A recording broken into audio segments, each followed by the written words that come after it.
conheça todas as Só faltou falar, vem na minha live pra conferir, que eu vou mostrar a foto ao vivo. Aí as pessoas iam sair da live dela pra vir na minha, né? obras de ficção científica que retratam o inferno que você viu na sua vida, porque tá tudo errado. O inferno é 1000 vezes pior A carinha dele. do que você imagina. E eu vou te provar tudo isso, mas antes tem uma série de coisas que é crucial pra você entender do porquê que você está errado sobre o inferno. Primeiro motivo, simplificação divina. A Bíblia simplifica termos complexos o tempo todo pra todo mundo conseguir entender, sem contar que ela foi escrita mais de 2000 anos atrás por homens primitivos. Por exemplo, Homens primitivos. o próprio formato da Terra, que dá a entender Ah, que homens primitivos o quê, rapaz? A Terra tem 6.000 anos, mano.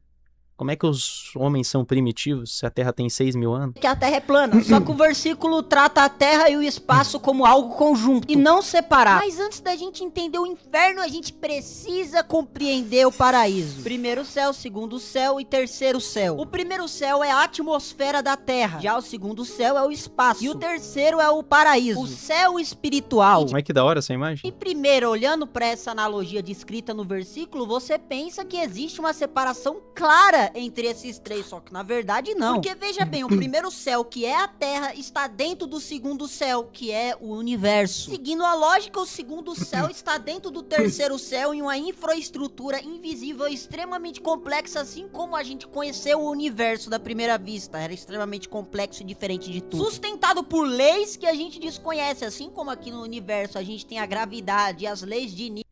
Gravidade. Gravidade não existe, mano. É uma fraude. A gravidade tem que ser substituída pela...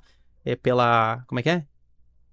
Pela densidade, cara. Newton e forças gravitacionais universais que formam a formação dos planetas e a infraestrutura inteira universal sendo sustentada por átomos e por cadeias de complexidade extremamente gigantesca que a gente demorou milhares de séculos pra descobrir. O céu não deve ser diferente, porque toda a criação de Deus é extremamente perfeita. Não é porque ele criou alguma coisa que ela não vai ter lógica. A única coisa que não vai ter nenhuma criação, nenhuma A única coisa que não vai ter lógica é o ser humano ir pra lua. explicação e nenhuma compreensão da nossa parte, da nossa natureza e de tudo que existe é a própria existência de Deus. Mas ele é o único que tem essa propriedade porque ele está acima de todas as coisas e ele é incompreensível e infinito. O resto de nós, absolutamente todas as coisas.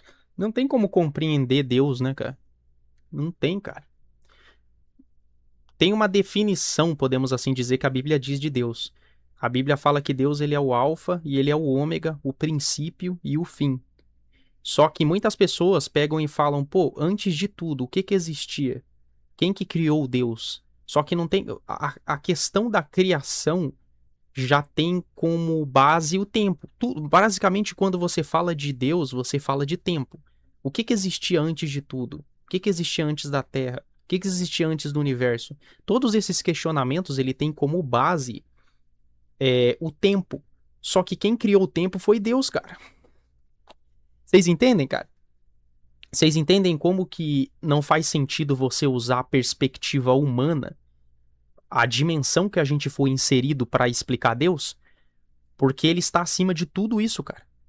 Não tem como você provar Deus com um cálculo matemático, porque ele criou toda a dimensão que você vive. Sabe? É algo que está completamente além da nossa compreensão. Por isso que às vezes eu falo aqui na live, se você quer ter um encontro com Deus, você não tem que encontrar ele, mas você tem que invocar ele, entendeu? É como se ele chegasse para você, não você chegasse para ele. Porque se você quiser chegar a Deus, você não vai conseguir, cara. Você quiser chegar por conta própria, você não vai conseguir. Tem um exemplo na Bíblia da Torre de Babel, né? A Torre de Babel.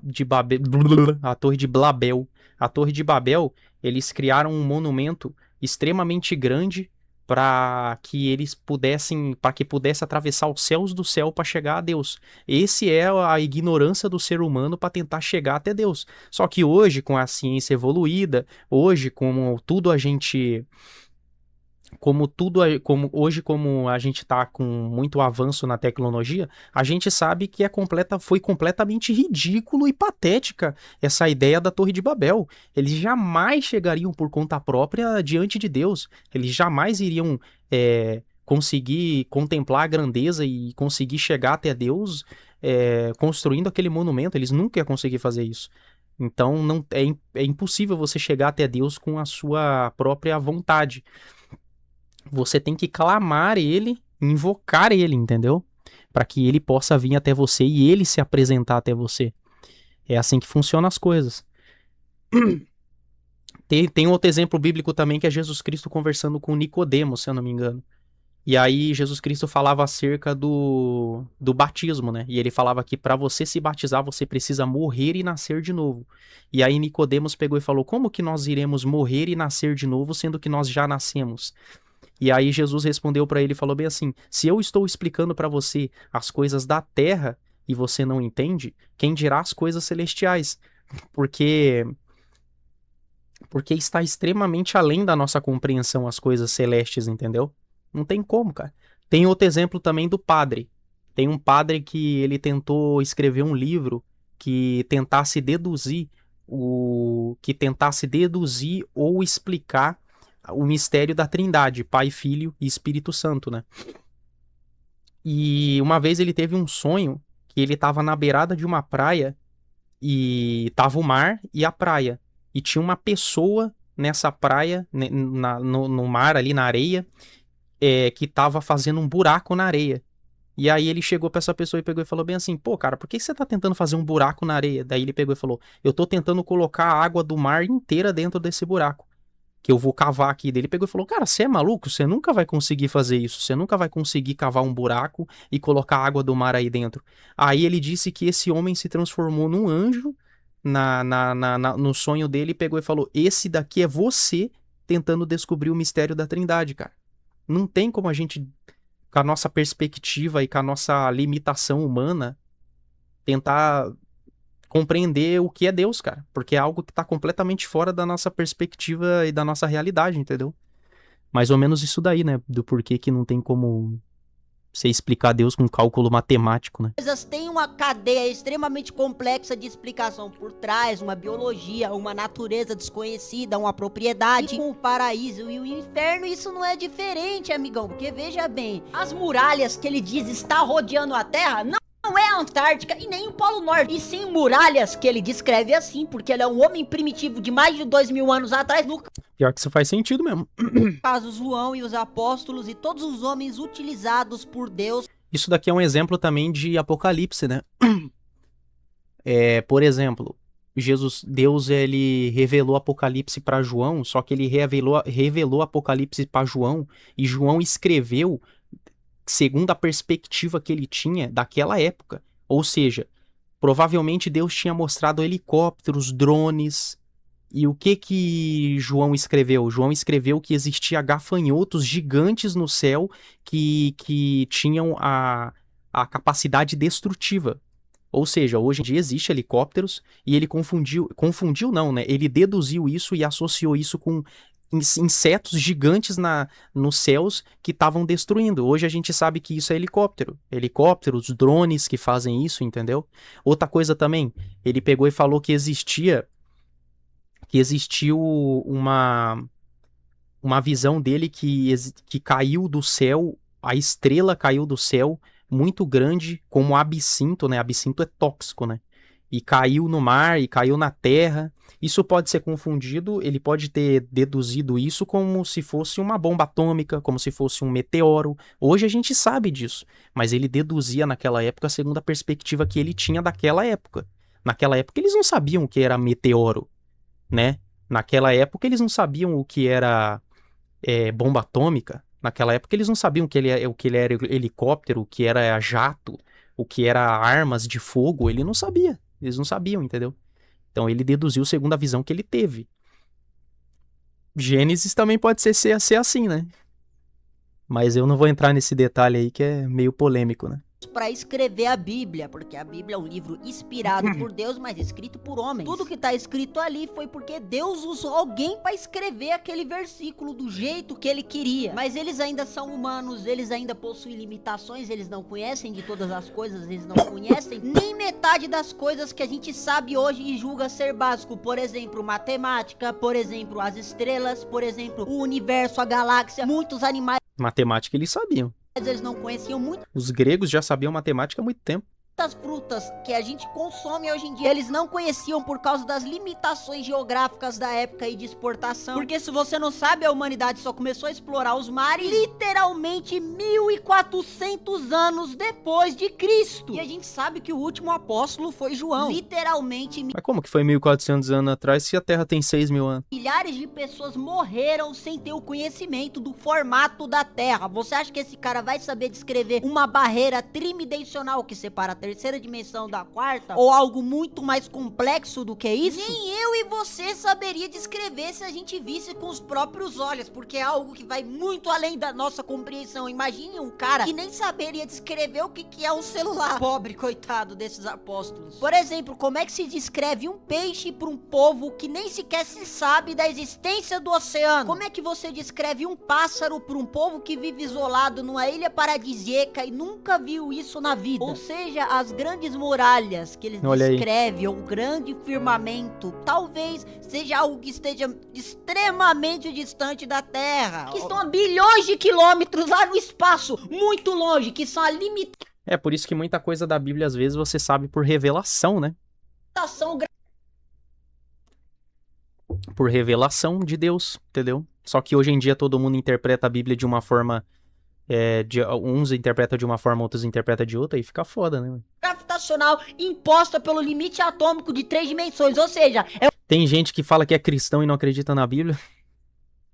Aí esses aí eu não vou nem entrar em questão, né? Uma quebra dimensional, a passagem de 3 dimensões para 4 dimensões, ou até mais, se ele tiver visto algo mais complexo, fica mais difícil ainda para esse cara descrever. Afinal de contas, ele é um ser humano, ele é imperfeito. Mas até onde eu sei, o universo inteiro é composto por átomos. Tecido atômico, ele está junto com a gravidade, ele é influenciado pela gravidade. Cada átomo tem uma propriedade diferente. Eu acredito que isso se estenda talvez até o limite gravitacional, que seria o fim, ou apenas uma transição pro terceiro céu, assim como acontece do primeiro pro segundo, do céu terreno, a atmosfera da Terra pro espaço. Tem uma separação clara ao mesmo tempo que aquilo ali é conjunto. Sei que você pensou que esse exemplo não tem nada a ver com o tema do vídeo, mas eu dei ele por um bom motivo. O inferno não é diferente. Toda vez que Jesus cita o inferno na Bíblia, você percebe que essa palavra em específico, na época, era usada para descrever o lixão, um local onde o pessoal jogava o Vale do Imen, né? O lixo e incendiava e destruía. Ou seja, esse termo foi usado como uma forma de simplificar pro povo daquela época o que aconteceria com as pessoas que vão para esse local. Olha, cara, dá pra entender o ponto de vista desse cara, porém, na Bíblia fala precisamente sobre a condenação de um lugar de fogo. Entendeu? A Bíblia fala sobre isso. Em Gênesis não, em Apocalipse fala que no grande dia do juízo final, que é onde Deus vai julgar alguns para exaltação e outros para condenação, ou seja, vai ter todas as pessoas do céu e do inferno que vão ser julgadas. E essas pessoas vão ser julgadas, alguns para exaltação e outros para condenação. Então, mesmo se você foi salvo, você vai ser julgado para exaltação. Vai ser um grande julgamento nesse dia. E fala que essas pessoas vão ser julgadas e as que serem condenadas, elas vão ser jogadas no lago de fogo que arde com enxofre, né? Se é lago de fogo que arde com enxofre, você não tem outra dedução a não ser um lugar onde queima, né? Onde tem fogo. Então existe essa menção na Bíblia, em Apocalipse, literal, sobre um lugar de fogo, sobre um lugar que arde... Eu sou meio tímido. Então... Isso aqui que eu tô falando é o lago de fogo que arde com enxofre. Entendeu? Eu não estou falando desse inferno de hoje, porque existem 2 infernos. Esse daí é o inferno que que as pessoas vão ser jogadas depois do dia do grande julgamento. E para quem não sabe aí, não entende muito isso de Bíblia, o dia do grande julgamento vai ser o dia depois que acontecer todas as coisas na Terra, depois da vinda de Cristo, depois da vinda das 2 testemunhas, depois da vinda do anticristo, depois de tudo isso, depois do pós-tribulacionismo, do anti-tribulacionismo, da tribulação é onde os cristãos vão ser perseguidos em massa pelo mundo, né, pra quem não sabe. Depois de tudo isso vai ser o grande dia do julgamento, onde Deus vai julgar todos, tudo e todos, né, que estão embaixo da terra, em cima da terra, né, é assim que a Bíblia fala. Mas existe outra interpretação também sobre o inferno, que é o quê? No momento que a gente vive. Ou seja, vamos supor que eu morra agora, né? Tomara que não, mas vamos supor que eu morra agora. Para onde eu vou? Para o paraíso ou se eu vou para o inferno? Tem pessoas que interpretam que se você morre agora, você dorme esperando para o dia do julgamento. Você dorme esperando para o dia em que Deus irá ressuscitar todos para viver com ele. E tem pessoas que acreditam que se você morrer agora, você vai diretamente para o céu ou para o inferno. Então existe o inferno do lago de fogo, que está escrito lá em Apocalipse, e existe o inferno dessa vida que a gente fica agora. Se a gente morre agora, ou céu ou inferno. É diferente do inferno do Apocalipse, que é do dia do julgamento. É isso que vocês têm que entender também.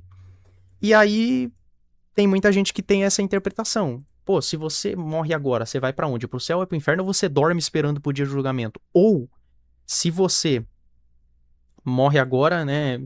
Qual é os exemplos bíblicos que tem para as indicações bíblicas que tem para dizer se existe céu ou inferno no exato momento que você morre? Existem algumas evidências. Tem a parábola do rico e do pobre, né, que pega e fala que existia um rico e existia um pobre, um mendigo.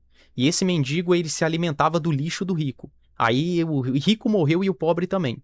E aí o pobre, ele foi salvo, e o rico, ele viu do inferno do Hades, ele viu do inferno do Hades o pobre no céu. Isso tudo enquanto ele tinha acabado de morrer. Entendeu? Dando a entender o que por essa parábola? Que ele morreu e um foi pro céu e outro foi pro inferno enquanto morreu. E também tem a questão de Jesus Cristo. Jesus Cristo estava do lado do ladrão lá dele e ele pegou e falou: ainda hoje você me verás no paraíso. Ou seja, se ele morreu e falou que daqui a algum momento ia ver ele, então significa que existe um destino depois que morre, entendeu? Mas tem gente que pega e fala que Jesus Cristo falou isso de maneira interpretativa. Aí é muito grande a parada, né? Mas essa daí é a diferença, né? Mas Deus não iria gostar de ver seus filhos queimando e sofrendo. Acho que o inferno não é algo literal. Mas é o que tá na Bíblia, cara. Entendeu? É o que tá na Bíblia. Não tem como você falar, mas Deus ama muito e não ia fazer isso. Eu acho que Deus já ama demais enviando seu único filho para morrer pela gente. E dando pra gente uma chance de se salvar, sendo que a gente não tem chance nenhuma de salvação pela nossa natureza pecaminosa. Eu acho que já é uma baita evidência de amor ele ter enviado o único filho dele para ter salvo a gente, para entregar uma chance de salvação pra gente. Agora, se a gente ficar nessa de tipo, pô, eu não vou servir a Deus, eu não vou servir ao Criador, e aí você morre. E aí? Ah, não, Deus vai te salvar e não vai te condenar porque ele te ama muito. Você tem o seu tempo, entendeu? Você tem o seu time aqui nessa terra pra você reconhecer que Deus é o Criador de tudo e que ele enviou seu filho pra salvar você. Você tem esse tempo. Se você desperdiça esse tempo... vai ficar...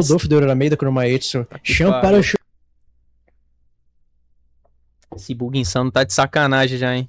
Entendeu por que eu tinha dado aquele exemplo agora? Porque basicamente os dois são a mesma coisa. É uma simplificação de um termo extremamente complexo que o pessoal da época não ia entender se fosse usada a linguagem apropriada. Porque é irrelevante o pessoal saber os... Se o inferno existe, pra mim Deus é um bosta, sinceramente. Meu nobre, vamos usar o exemplo da nossa existência.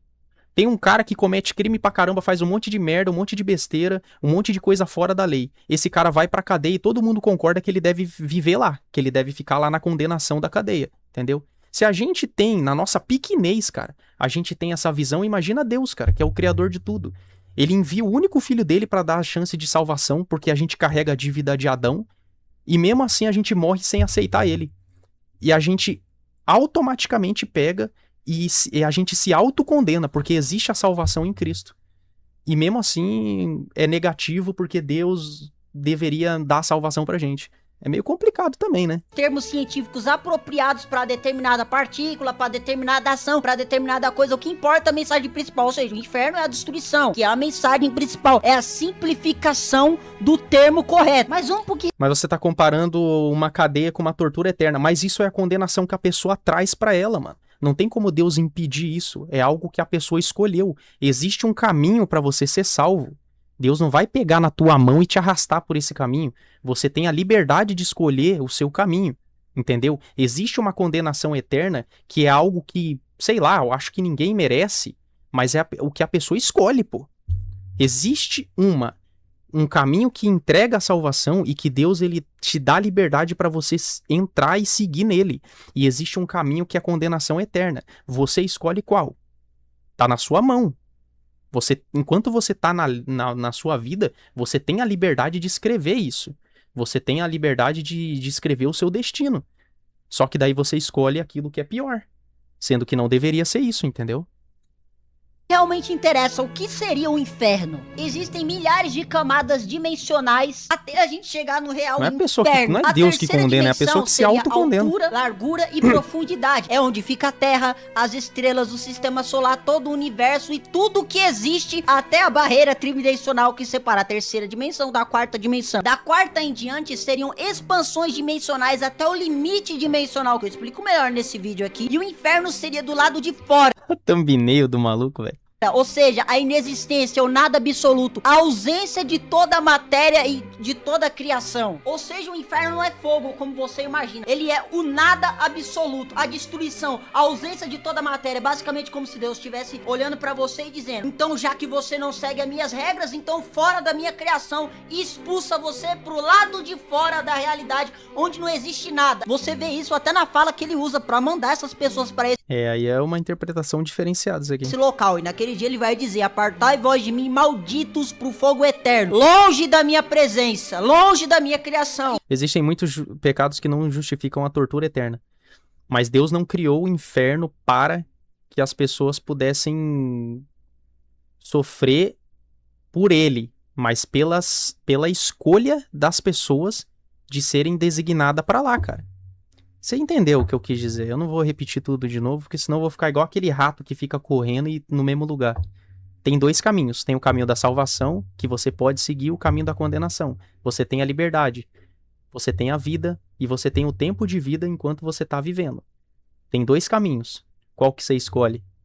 Igualzinho o início de tudo, onde não existe nada, onde a presença de Deus é absoluta e infinita sobre todas as coisas. Mas o que isso significa? Né? É como se o inferno fosse a ausência total de Deus, né? Como a ausência total entre aspas, porque ele é onipotente, né? Mas pra vocês entenderem. É que é difícil falar ausência total de Deus do inferno, mas ele é onipresente porque a gente tá tentando explicar Deus. E Deus, ele tá além da nossa compreensão. Mas basicamente seria isso. É como se, nessa maneira da nossa pequenez, né? É como se o inferno fosse uma ausência total de Deus. E lá tá as coisas que se negaram a se aproximar do Criador, entendeu? É como se fosse isso, basicamente. A própria Bíblia diz que Deus é fogo consumidor, ou seja, o lado de fora, onde nada existe, a presença de Deus ela é absoluta e infinita sobre todas as coisas, e ela consome tudo que tá do lado de É tipo a Terra, só que mais difícil ainda. É tipo a Índia, né? fora. Isso basicamente seria o inferno. O inferno ele não é o local físico, ele é a ausência de qualquer local físico, ele é a destruição, é a segunda morte, a única coisa capaz de matar uma alma imortal e um demônio, um serafim. Conclusão, a Bíblia é muito mais complexa do que você imagina. Não é porque ela simplifica as palavras que muitas das vezes quer dizer aquilo literalmente. Por exemplo, fogo igual a destruição. Por quê? Porque fogo faz as pessoas É porque fogo faz as pessoas entenderem que é um lugar muito ruim, né? entender mais fácil que elas serão destruídas. Por exemplo, as grandes muralhas ao redor da Terra, eles estão falando sobre barreiras tridimensionais que estão Tridimensionais, cara. rodeando a galáxia e todo o universo observável. Parede, barreira, é a mesma coisa. As pessoas vão entender a mensagem principal. Como também, ao mesmo tempo, às vezes o que ela está falando é literal. Cabe a gente interpretar se é literal ou não. Coisa que é extremamente difícil e quase impossível. Talvez. Eu acho que a única coisa que você tem que entender, cara, é que Jesus Cristo morreu por você e que ele te dá a chance de salvação se você reconheceu ele como seu salvador. Eu acho que basicamente é isso que as pessoas têm que entender, cara. Mas hoje existe uma ignorância tão grande com o cristianismo, cara, que as pessoas querem transformar isso nesses debates pífios aí, cara. De se inferno e céu existe, de que se a gente veio do pó da terra ou não, se a gente veio dos macacos ou não. Aí você perde a questão central, que é o quê? Que é Jesus Cristo ser o seu salvador e ele te dá a chance de uma vida eterna pelo sacrifício dele, entendeu? As pessoas perdem esse foco fundamental do cristianismo, entendeu? E aí só ficam cada vez mais ignorantes conforme o tempo vai passando. É complicado, né? O cara vai sofrer por tudo e sempre por roubar R$100 de um mendigo e não se arrepender. Eu já expliquei o meu ponto de vista, eu não vou ficar repetindo de novo. Exatamente. Esses debates são patéticos. É igual o cara coloca André Surak pra debater com 10 evangélicos. O cara coloca André Surak pra debater com 10 evangélicos, sabe, cara? É complicado, cara.